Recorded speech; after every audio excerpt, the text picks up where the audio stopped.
Welcome to Geneseo Today. News and insight on issues in and around Geneseo.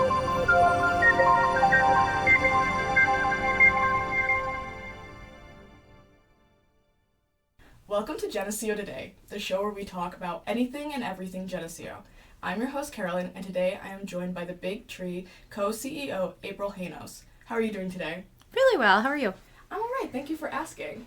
So, would you please explain your interest in the Big Tree Inn and why you decided to revitalize the inn? Yeah, it's kind of a roundabout story. So my partner, John Strenko, and I, we both worked at Bristol Mountain for about 5 years. My background's in weddings and events, and his is in food and beverage management. And actually, my dad kind of planted the idea in our head last fall about us kind of opening our own venture and whatnot. And we looked at a couple of different properties in the surrounding area. And on that journey, met with Louise Wadsworth at Livingston County Economic Development, which is an incredible resource here in Livingston County. And Louise kind of turned us on to the Big Tree Inn, and it had kind of a saga for 4 years there between closing and between when we had an interest in it. And Louise set up an appointment for us actually with Marcia Koch to walk through the building the same day that we met with Louise about potential properties. And kind of as soon as we walked in the door, it made a lot of sense for John and I as our kind of business venture here with my, like I said, my background weddings and events and his in food and beverage management. And, you know, it really, like I said, walked in the door and we were like, wow, okay, so this property makes sense for us. Very storied history. The building itself, being here with the college and Geneseo and whatnot, a lot of pieces had to fall into place to get to where we are now. But it was very exciting and something that we were excited about just kind of from the minute we heard about it. After reading a little bit about what has been done to help reopen the inn and all this stuff, I understand there were no changes or renovations made to the building itself. Mm-hmm. What was the inspiration for leaving the inn as it was?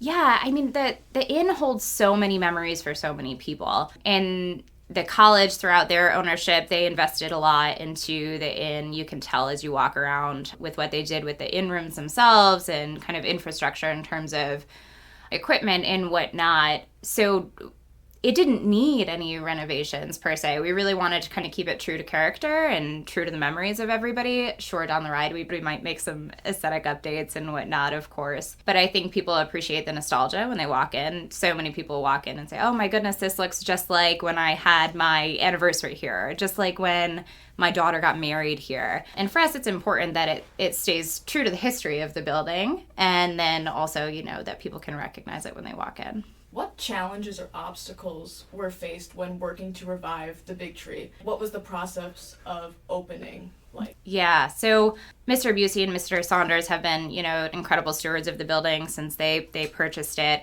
have done a great job keeping it, you know, in great shape and whatnot, like I said, as did the college during their ownership.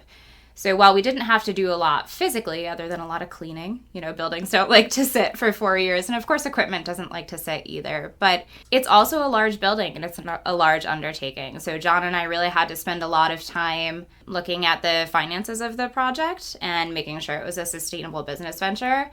I think that, like I said, people have so many memories of the building and they see it a certain way, but we needed to make sure it was something that was going to be sustainable in 2024, post-COVID in the restaurant industry and whatnot. So I think kind of the biggest challenges that we had were just kind of really sharpening our pencils and making sure the plan was what it needed to be and doing a lot of that homework beforehand before we dove in. What has the community reaction been to the reopening? Yeah, we joke all the time, particularly before we opened. We wanted to do a soft opening to kind of get our feet wet, get our staff established and whatnot. And we said, we're not going to advertise. We're just going to prop the door open one day and kind of tell people we're open, which has been kind of what we did and then started to advertise. We have the one thing going that most new restaurants do is that we really don't have to do a ton of marketing at this point because the community is so excited about it. And everybody has been so supportive. It's exciting to have regulars 2 months in, you know, folks that know our names and we know their names, and everybody has just been incredible, whether it's coming in for lunch or dinner multiple times a week or, you know, booking events with us and spreading the word and saying positive things. So it's been really heartwarming to see the excitement of the community for the building and then also supporting John and I as well. You said that you already have regulars, you already have people coming in booking events. What other ways has the community supported this project? Yeah, I mean, things like, being invited here to kind of talk about what we've been doing. And, Livingston County News has been supportive. Livingston County Economic Development Association, the Livingston County Chamber of Commerce. We're very lucky to be in an area that has so many resources that support small businesses here in Livingston County. It's a challenging thing to do, but having all those resources is really incredible. So kind of, on a larger scale, all those organizations, and then on a smaller scale, individuals and families and local folks and even folks from the college departments that have come up and expressed an interest in having a partnership and whatnot. So really just kind of across all different facets, the community has been very supportive on a small scale and on larger scales. Geneseo is a place deeply connected to its historical past. The Big Tree is a quintessential example of its historical pride. So in which way has the Big Tree stayed true to its historical roots and Genesee Valley origins? Yeah, I mean, it's kind of cool when you walk through the building, even the names of the rooms in there. Like, we have a room called the Mark Twain room and a very cool kind of framed print on the wall that kind of talks about Mark Twain's stay within the inn. And being a historic landmark and you can just kind of walk through the building and there's different stories in each space. It's very fun when I have, somebody sitting across from the bar from me and they'll say, oh, so-and-so in the 1800s walked in, it was probably later than the 1800s, now I'm going to fib to you, walked in on his horse in the tavern and the horse rode right into the restaurant and that kind of thing. So there's history on like a local level, right? Like those fun kind of local legends, the horse riding into the tavern. And then on a larger level, Mark Twain staying in the inn. And then somebody told me yesterday, goodness, and I'm going to get it wrong because I'm not a history buff, but there are presidential figures and whatnot that have visited or stayed at the inn. So just a very, like I said, long storied history. And we have not changed the building or done too much different, but want it to kind of be that cornerstone for everybody to continue to celebrate those big memories. Have you done any modernizations to the inn in any way? Yeah, a bit. Nothing overwhelming, but things like switching to smart locks on all of the doors so we're self-check-in and self-checkout, which is kind of a small thing, but it enables our guests to kind of have that modernization, being able to come and go as they want and check in when they want and whatnot. Other than that, we've kept it kind of pretty much the same. Of course, we'll target some things down the line to make some improvements and whatnot. However, really kind of sticking with the building as is and being good stewards of the building as other people have been before us. With the inn, you have the restaurant, the tavern, and the actual room and board. Mm-hmm. Are all of these open at this time then? They are, yep. So our restaurant and tavern, we're open 11 a.m. to 8 p.m. Monday through Saturday, and then 10 a.m. to 2 p.m. for brunch.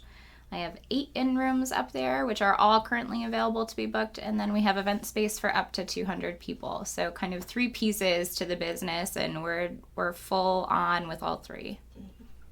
And you reopened the inn in October. We did, mid-October. You can't ask me the date because it has left my brain.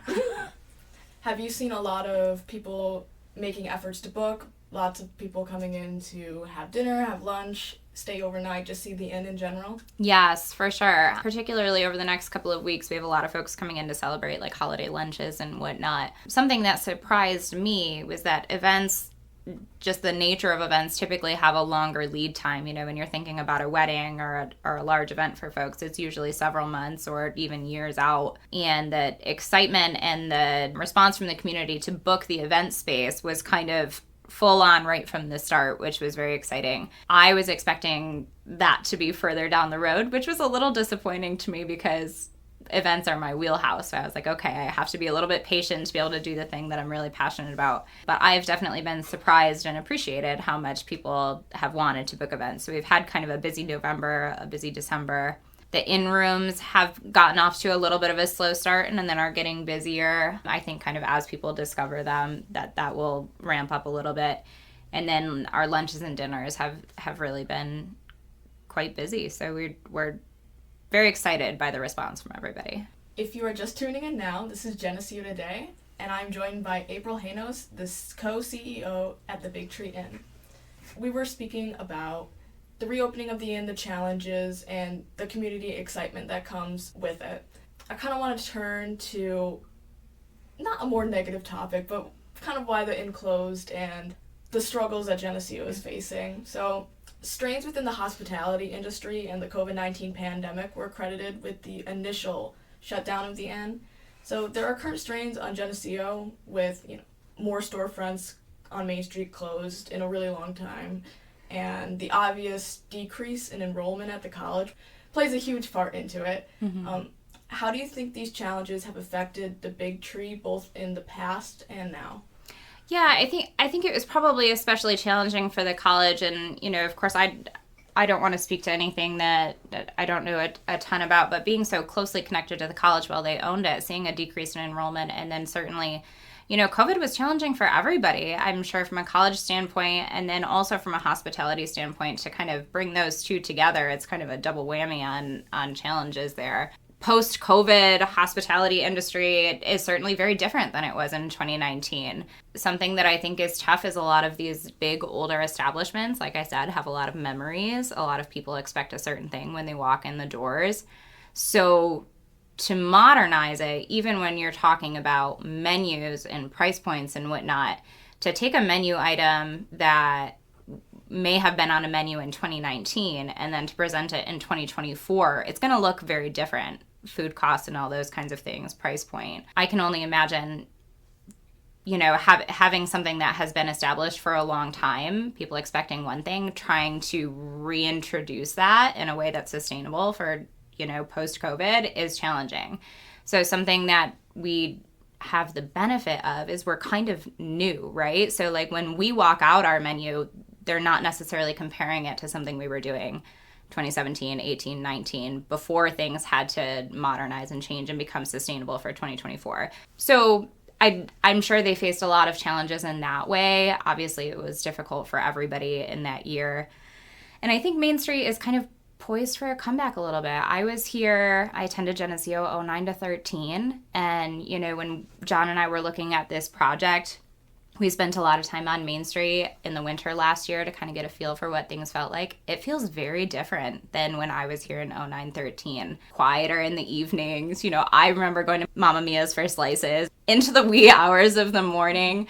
And so I kind of think that as we look at 2024 and bringing some of that life back, some of that is going to be like bringing the cornerstone of the Big Tree Inn back to Main Street, giving people a reason to be on Main Street and all of that. So that's my very long-winded answer for you, is I think the more that's going on, the more it brings people back to Main Street, and hopefully we can kind of overcome the challenges of the last several years that have been going on. I feel like there's a lot going on economically, and then with COVID and with all these other things kind of just in the world, it kind of boils down to a town level, and it can be really difficult. Something that's really inspiring for me is how involved the Geneseo community is in building community and having things going on. We're new to Main Street, right? Like, so I don't know exactly what's been going on over the last 10 years or so since I've been away from the college, but even just to see how much everybody pitches in to create community events and to get kind of, I'm going to use a very trendy word, vibe going on Main Street, I think is so cool. I think people are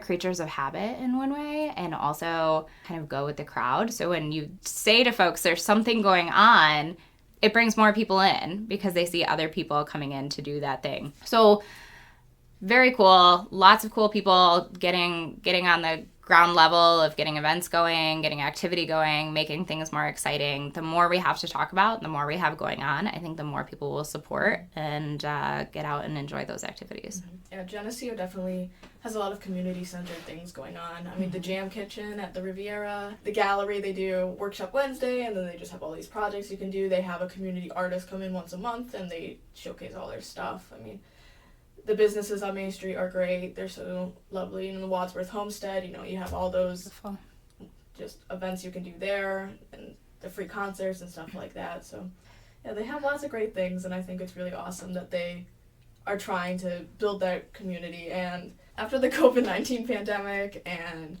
economic struggles just on both a national and, Geneseo level, there's been a lot of hardship, there's been a lot of change, especially on Main Street, as we've discussed. But do you think there has been, or there will be, a resurgence of tourism in Geneseo and Livingston County? I certainly hope so. I think there's a bit of a movement coming back, and I think social media has a little bit of a part to play in this, in finding those kind of off the beaten path, kind of niche touristy places, like so many accounts that are going viral, their charming cabin in the woods kind of thing, and I think Geneseo is kind of poised to be one of those places, being so close to Letchworth State Park, which is incredible, of course, especially in the fall, being close to the college here. I think Geneseo could be the next Stars Hollow, right? Like, when you look down Main Street, everything is so beautiful, and the town does such a lovely job of presenting everything so lovely to tourists and to locals and whatnot. I certainly hope there's a resurgence kind of here, and I think there's a lot of people who are invested in that happening, and hopefully, kind of the next generation of entrepreneurs and whatnot ready to keep Geneseo alive and exciting for both the college and for all of our local community as well. You mentioned, obviously, Letchworth State Park and all the small businesses. But is there anything else about Geneseo that makes it visitable, do you believe? I mean, the history. I think that, the Genesee Valley Hunt is such a cool thing. I was an equestrian for most of my life and rode on the equestrian team while I was here at the college, and that is such a cool thing. How many towns have a parade of hounds that come down Main Street, or have an event like the hunt races in the fall, which is just such an incredible, cool event, and I don't know where else you can go to see something like that. And I think there's a lot of kind of cool organizations in Geneseo like that. Like, I just met with the Geneseo Community Players, which seems like a incredible organization looking to keep the arts in Geneseo. Things like the gallery on Main Street, which is so charming. There's just so many small town charming feels that are also open to the tourist population to kind of get involved in, that I think it's unique in that way and kind of poised to be one of those Instagram-worthy destinations. How can students get involved with the Big Tree? Whether it's being, someone who dines in, or maybe working there, or just supporting it in any way? Absolutely. We're always happy to see folks for lunch or for dinner, and like you mentioned, you have a team who may be having an event coming up and whatnot and would like to maybe use the event spaces. We're happy to have everybody. We've been very blessed with an incredible staff that joined us when we opened. I think the college students I'm just thrilled with our staff. They're all wonderful. I'm also very thankful for the opportunity to have them come work for us. Like I said, I rode on the equestrian team and was captain while I was there. So to get back involved with some college students as they were working for me is very exciting. And so, we're happy to have folks come apply to work for us. We've got a lot of positions. We're fairly fully staffed, but of course everyone's about to leave us for winter break. But I hope that we continue to kind of have that relationship with the college for folks. They'll be around for 4 years and then move on. So always happy to have them come work for us, like I said. And parents have been very supportive, booking rooms as they come to visit and whatnot. So that's very fun to hear from, the men's soccer team parents that are saying, oh, we're all coming into town for the senior night for the men's soccer team and we're all staying with you. So I think that is so cool, and kind of building relationships with students and their families that way. So yeah, definitely. I think it's really nice to have not just, one of the big chains of hotels that people can stay at, but something just connected to the community itself. I think it's important. It's the business is obviously a very personal thing for us. We have a lot invested emotionally and personally, and building those relationships with everybody has been very exciting, even just in the 2 months we've been up there. And so we appreciate everyone supporting the Big Tree Inn as a business, but supporting John and I on an individual level as well. So that's been very exciting. Is there anything that you would like to address? Any anecdotes you would like to add, or anything that I haven't asked you that you would like to add? I guess I would just, reiterate how cool it is to have so many resources to be starting a small business in Livingston County. I think starting your own business is something that you don't know you can do until you do it. And then to see so many hands that are reaching out to kind of help you succeed and whatnot, I think we're very lucky to be in a place that is so invested in seeing small businesses succeed. So certainly a shout out to all the organizations that make that possible for ourselves and other people coming before us and after us. Awesome. Well, thank you so much. Thank you. This has been Geneseo Today. I'm your host, Carolyn, and today's special guest was the Big Tree Inn co-CEO, April Haynos. Tune in next time for more things Geneseo on WGSU 89.3, Geneseo's Voice of the Valley.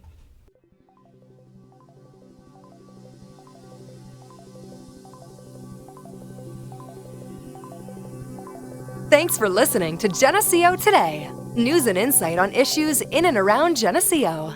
To learn more about the show or to suggest guests or topics, contact WGSU at geneseo.edu.